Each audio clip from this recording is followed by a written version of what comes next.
live from the National News Studio, Sri Lanka.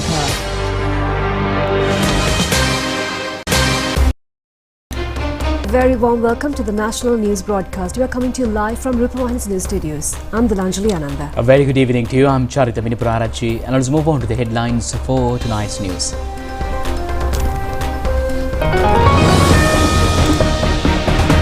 Continuous action to eliminate the underworld. No political impact on investigations. 2 suspects in the Kotehena shooting incident killed by police fire. 2 suspects of the Ganemula Sanjeeva murder have been remanded till the 7th of next month. Many sectors commend the allocation of high amounts for agriculture, plantation and fisheries through the budget. COP Special Subcommittee looks into alleged irregularities in the National Youth Services Council. The remaining elephant calf injured in the Binagar train accident dies. Government takes many steps to prevent elephants hitting trains. Good health condition of His Holiness Pope Francis.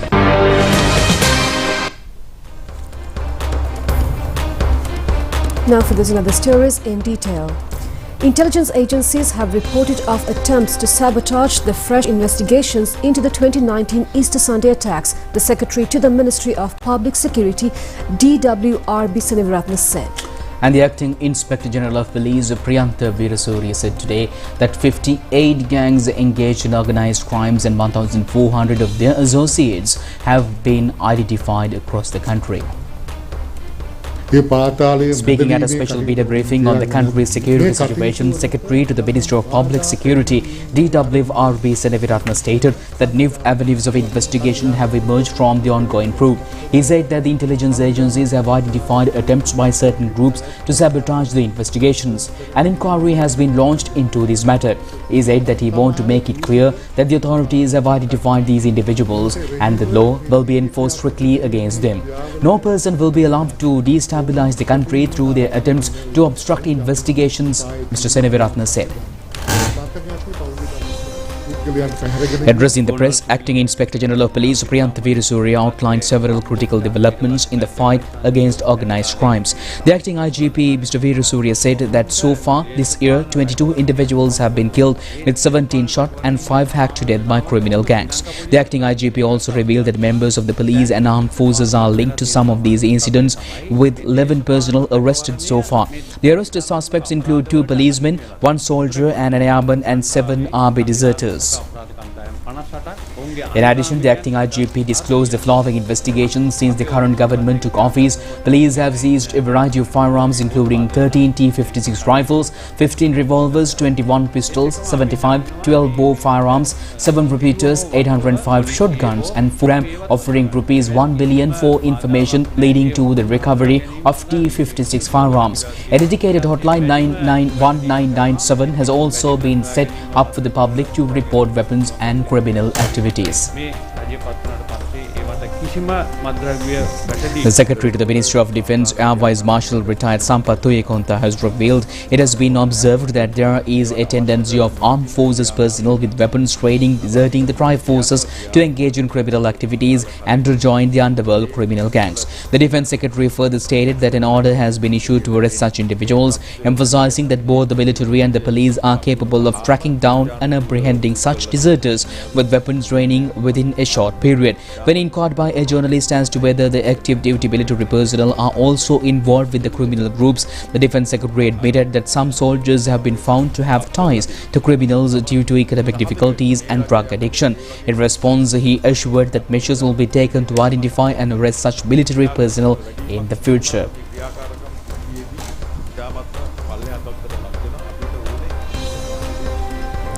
Now, the 2 suspects taken into custody relating to the shooting incident in Kotehena were reported to have been killed by police fire.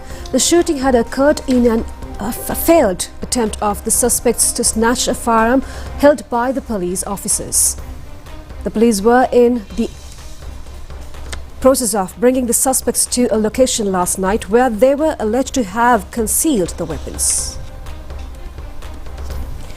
The 38-year-old person named Shivalingam Shashikumar was reported to have been shot in a mobile phone sales outlet in Kottahena Street around 9 p.m. yesterday. The murder was said to have been committed by two persons who came in a motorcycle. The victim had succumbed to injuries upon admission to hospital. The police had given chase and apprehended the two criminals who were attempting to flee in their motorcycle. The police have also taken into custody the firearm and the motorcycle used in the killing. Police media spokesman SSP Buddhika Manatunga said that the police had gone to Crow Island with the suspects to find the firearms that were allegedly hidden by the suspects. The suspects have attempted to snatch firearms from the police and shoot at them. Meanwhile, the Valasmula Magistrate Court has given an order today to detain and interrogate the two suspects taken into custody for 72 hours in connection with the Middenia triple murder case. The police constable who had given a pair of handcuffs to a person named Aruna Vidanagamage alias Kajra was also reported to have been remanded until the 5th of next month after the suspect being produced before the Valasmula Magistrate Court yesterday. And meanwhile, the two suspects taken into custody relating to the shooting incident in Kottahena were reported.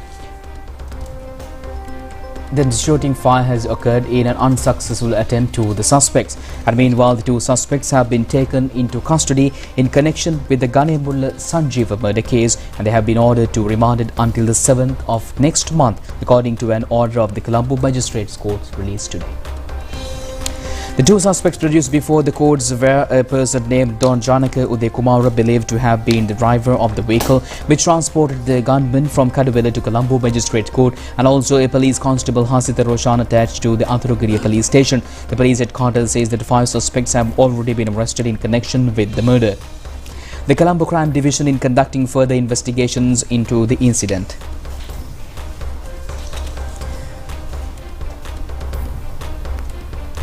Now, the COPE committee focuses attention on 9 programs, including the Smart Youth program. The committee has recently made inquiries from a group of officials, including the former chairman of the National Youth Services Council, in this connection. Measures have been taken to appoint a special COPE subcommittee to look into the irregularities occurred in the recent past. National Youth Services Council and affiliated institutions, and decision in this regard was taken at the second day's session of the Parliament Committee on Public Enterprise conducted to evaluate progress on the implementation of recommendations taken at the COPE Committee held on the 16th of November. The meeting has also taken into consideration of the Auditor General's report of the Sri Lankan Youth Services Private Company and the National Youth Services Council relating to the years 2022 and 2023, and also on the current affairs of the Council. The meeting was presided over by the chairman of COPE, Parliamentarian Dr. Nishanta Samaravira, in Parliament recently. The COPE has met on the 18th of this month as well and was able to reveal many irregularities. Accordingly, a decision was taken to convene former chairman of the NYSC before the COPE committee.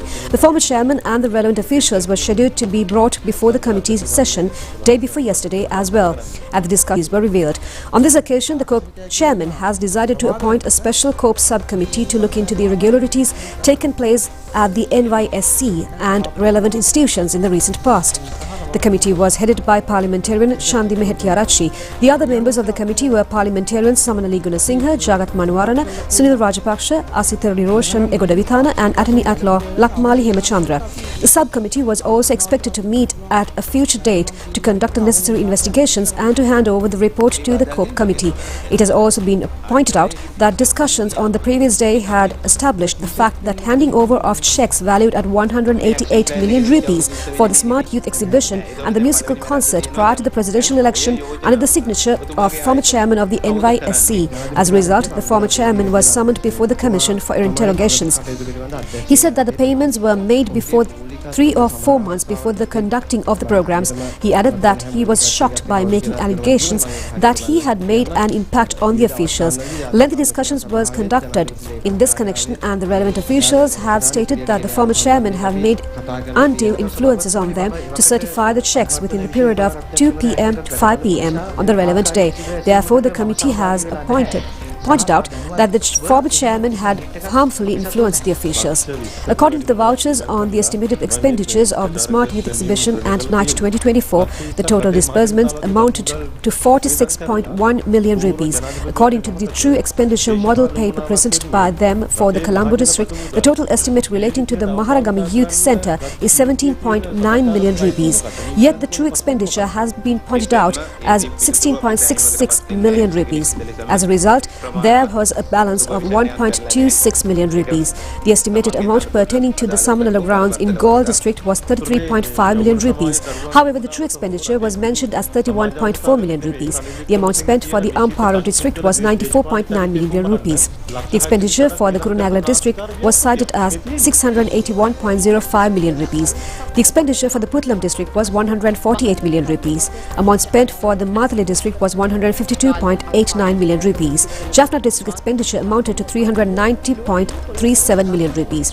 A sum of 649.86 million rupees was reported to have spent for the Smart Youth Exhibition and Night 2024 program at the Mahiyangana grounds in the Badulla district. The total expenditure for the Noralia district was 234,592 rupees. For the Polonnaruwa district, the total expenditure amounted to 148.30 million rupees. A further 201.79 million rupees had been set aside for the programs in Bandaravela municipal grounds in the Badulla district. Smart Youth Exhibition and Night 2024 program in the Kettarama grounds in Colombo district had cost the council a sum of 136.85 million rupees.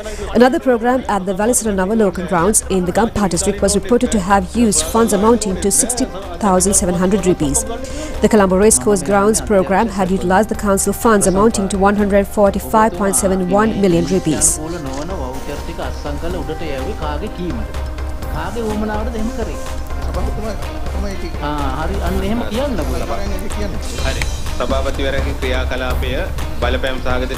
Upon lengthy discussion, the COPE committee chairman said he was not satisfied in the manner the former director of finance conducted duties in his position. He has called upon all state officials to correctly discharge their duties and to consolidate their protection. The committee meeting was attended by parliamentarians MKM Aslam, Samanali Gunasinghe, Kosala Munuwan Jayavira, Sujiva Disanayaka, Dr. S. Sri Bhavananda Raja, Jagat Manuwarana, Ruwan Mapalagama, Sunil Rajapaksa, Dharmapriya Vijay Singha, Asita Nirosha Negodavitana, Tilina Samarakod, Chandi Mehetiarachi, and Attorney at Law Lakmali Hemachandra.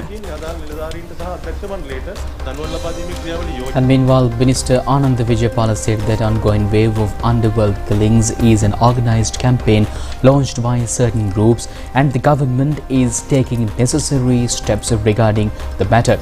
And he was answering a question raised by the opposition leader Sajith Premadasa. Opposition leader Sajith Premadasa told the parliament today that the wave of killings spread across the country has created a grave threat to both the public and public representatives. He warned this culture of violence has left the society under severe pressure and distress.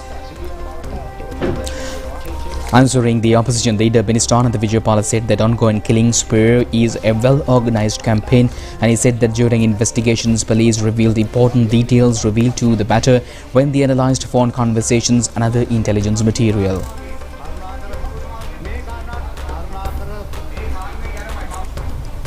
Now, today's feature on Budget 2025 focuses on the fields of agricultural lands, fisheries, plantation industry and livestock resources.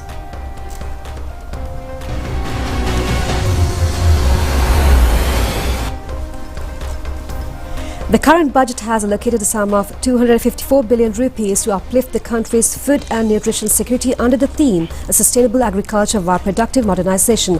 Out of this amount, a sum of 124.4 billion rupees has been set aside for the agricultural industry.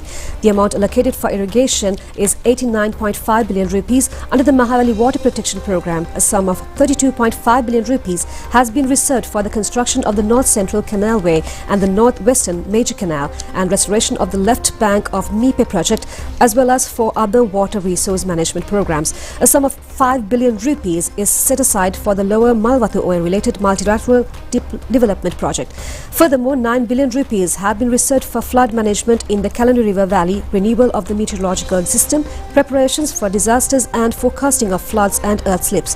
The fisheries sector has been reserved a sum of 11.4 billion rupees. Out of this amount, 3.7 billion rupees is reserved for the construction of the Gandhara Fisheries Harbour.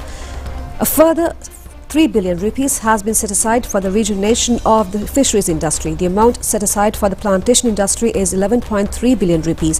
The land sector has been allocated a sum of 13.7 billion rupees. The livestock development sector has been provided funds amounting to 3.5 billion rupees. The fertilizer subsidy program pertaining to chemical and organic fertilizer reserves a sum of 35 billion rupees. The amount to be spent on the farmer pension payments is 5.6 billion rupees. A further 1 billion rupees has been set aside to provide relief to farmers in the field of export crop promotion. The government's contribution for crop insurance is 1.5 billion rupees. The rubber subsidy amounts to 0.5 billion rupees. The budget has also allocated rupees 0.1 billion for resuscitation of the cinnamon industry. The amount allocated for the major maintenance and upgrading is 22 billion rupees. In addition, a sum of 9.7 billion rupees has been provided for major research. And meanwhile, Minister Bimal Ratnayake, delivering a special statement in Parliament today, said that many immediate and long-term solutions would be implemented to prevent the incidents of wild elephants colliding with trains. The elephant calf injured in the recent train accident has died at dawn today. The animal collided with the Colombo-bound train from Batiklo near the 141st milepost in Galloy 3 days ago. The number of elephants killed in the accident has increased to 7. Minister Bimal Ratnayake said that they are the officials holding responsibility of the Ministry of Transport, expresses their regret over the inability to provide yet a suitable solution to the wild elephants colliding with trains. The 168-year-old railway service, which comes under the purview of the ministry, considered it as the priority to resolve the tragic issue.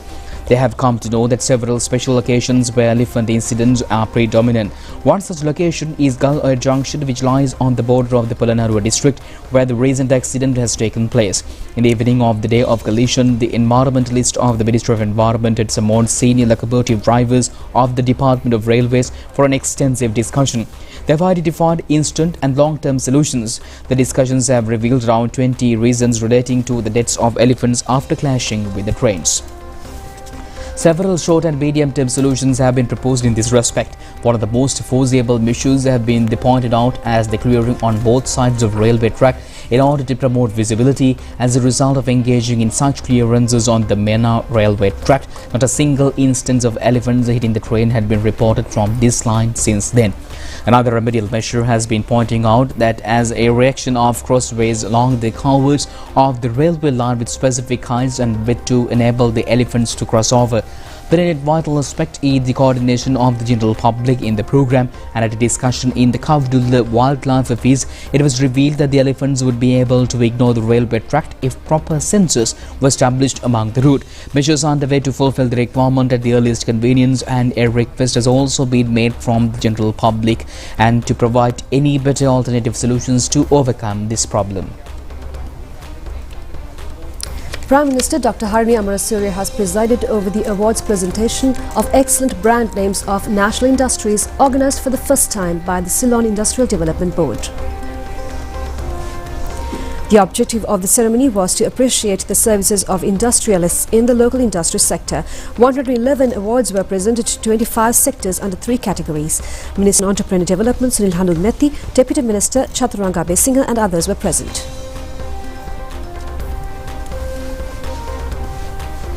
Tonight, we gather not just to celebrate achievements, but to recognize the vision, perseverance, and innovation that drives our nation's industrial growth.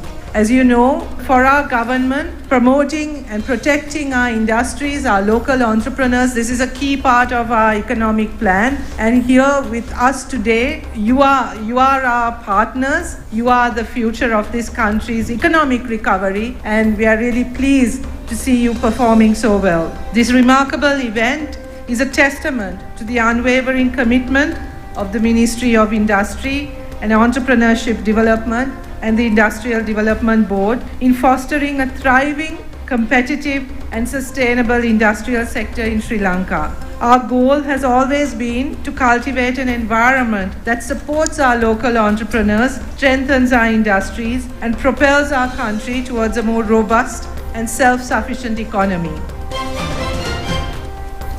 Prime Minister Dr. Harun Amarasuri has stressed on the importance of the innovation as a catalyst for meaningful transformation in Sri Lanka, and she was addressing the Innovation Island Summit today that concluded in Colombo yesterday. The inaugural Innovation Island Summit commenced on Thursday, bringing together the delegates from 50 countries. During the two-day summit, they explored the transformative dynamics of island nation, the innovations emerging from them and their impact on a global stage. The Prime Minister addressed the summit yesterday afternoon.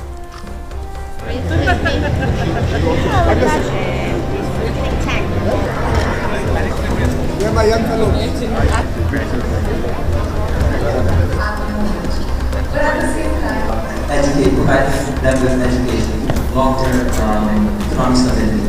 The second point I'd like to... The world today stands at a critical juncture. We are facing interconnected challenges: climate change, economic volatility, technological disruption, and geopolitical uncertainty. But with challenges come opportunities. And today, through this summit, we have an opportunity to craft solutions that are uniquely suited to island nations such as ours. Innovation suggests something new, fresh, something that challenges existing ways of thinking and doing things. I can think of no better place than Sri Lanka to be hosting a conference organized around the theme of innovation at this particular moment. Sri Lanka is poised for transformation. There is a sense of anticipation, excitement, and hope in the air. We are looking to the future with confidence and belief in ourselves. That in itself is an innovation. Even recruit a coach. Former Sri Lankan cricketers Aravinda Silva and Buttaya Balaridharan became very attractive speakers at the summit. He in fact was in London and we played. So it was hard. So that's why we need to do something beyond cricket, because playing is something for the country, and also it's not thinking about making life out of it. Life is all about get a work somewhere else, whoever had. So fortunately my father had a 1954 onwards a biscuit factory. So I used to know a little bit of biscuits, and also when I started playing for Sri Lanka, joined Union Assurance to work somewhere, and you have to get the expenses because you not depend on the father. So you depend on yourself to get some work, money to your expenses. So that's why everyone does. After cricket, we would always thought what we have to do. So my thing is I wanted to, like my footstep of my father, manufacturing. So get into that. When I collected money, little bit of help from father, when I was playing itself, I started to put a factory in 1998. That is grown up with my brothers. So I have 3 brothers with them. So that is what now we do, manufacturing.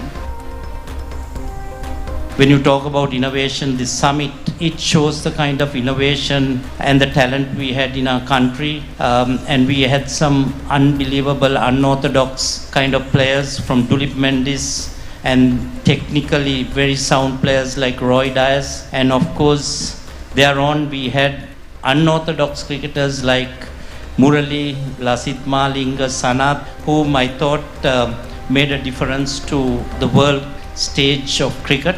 I think that is what this little island can produce. So in my case, I got into investments. Murali mentioned I had to always focus on something apart from cricket. So investments was one area which I really enjoyed, and I still keep enjoying mergers and acquisitions, and that's where my forte is, and that is something which I really enjoy, and it's like a challenge for me to look at some of those opportunities, and I keep doing that just to keep myself occupied now.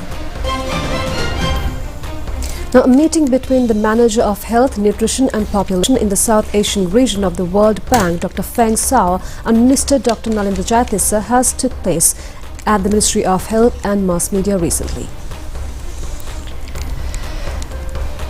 The meeting was held or dealt in depth on the current position of the local health service, future development objective and provision of assistance of the World Bank.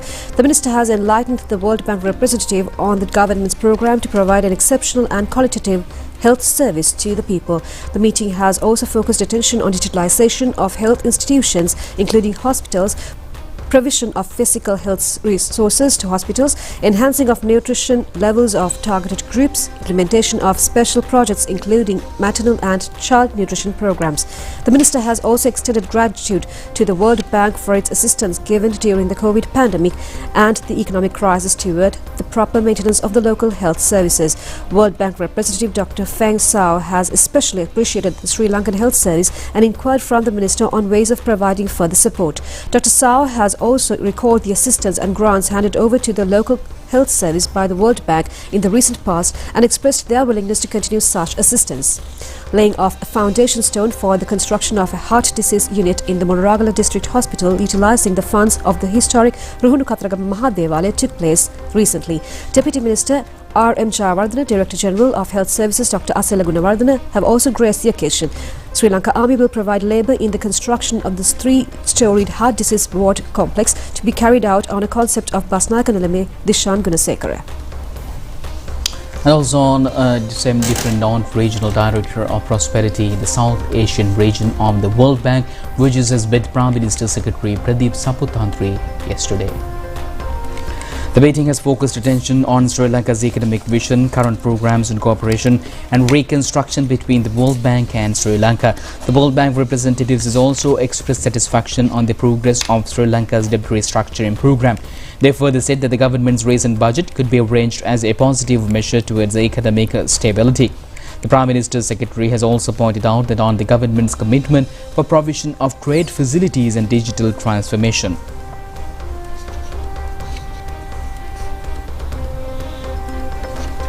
That's it on tonight's local stories. Stay tuned with international news after this break.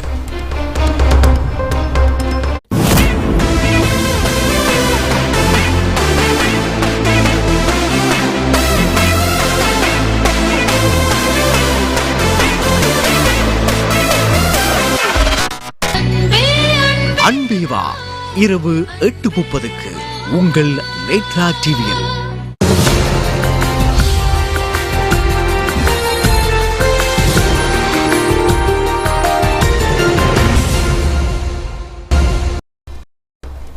Yes, on foreign news, the Holy See press office says Pope Francis had a restful night the morning after the Pope's doctors held the press conference at Rome's Gemelli Hospital, where he is being treated for double pneumonia, noting that he is responding to therapy but not out of danger. At a press conference in Rome's Gemelli Hospital yesterday afternoon, Dr. Sergio Alfieri and the head of team taking care of the Pope and Dr. Luigi Carbone, the Vice Director of the Vatican's Healthcare Service, spoke for some 40 minutes to a room full of journalists. The pair said that they believed the Pope would be hospitalized for at least the entirety of the next week and that Pope Francis is not in danger of death.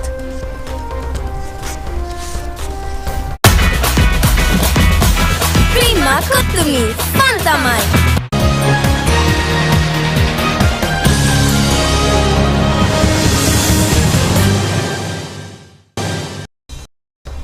Now, the news division was successful in winning both the women's and mixed championships of the Rupavahini internal netball tournament played at the Rupavahini Corporation grounds yesterday.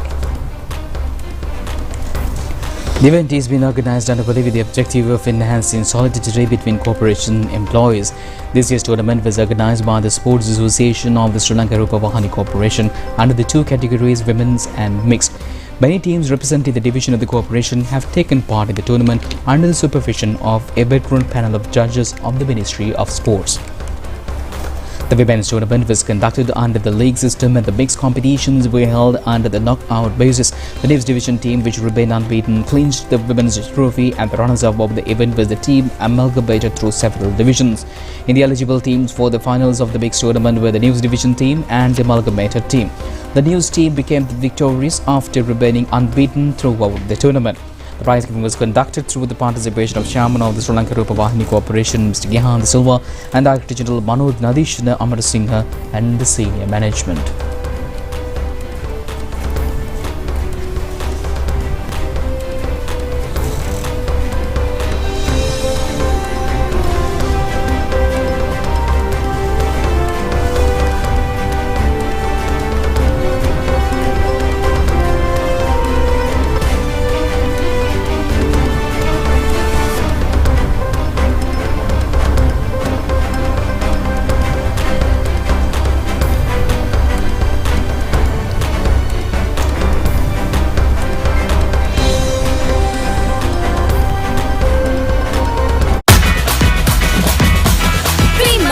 Pudumi, Fantamai. Fantamai. And that's all the news we have for tonight. Join us tomorrow at the same time for the very latest on Channel I. I'm Dilanjali together with Charika signing off. Good night. Good night.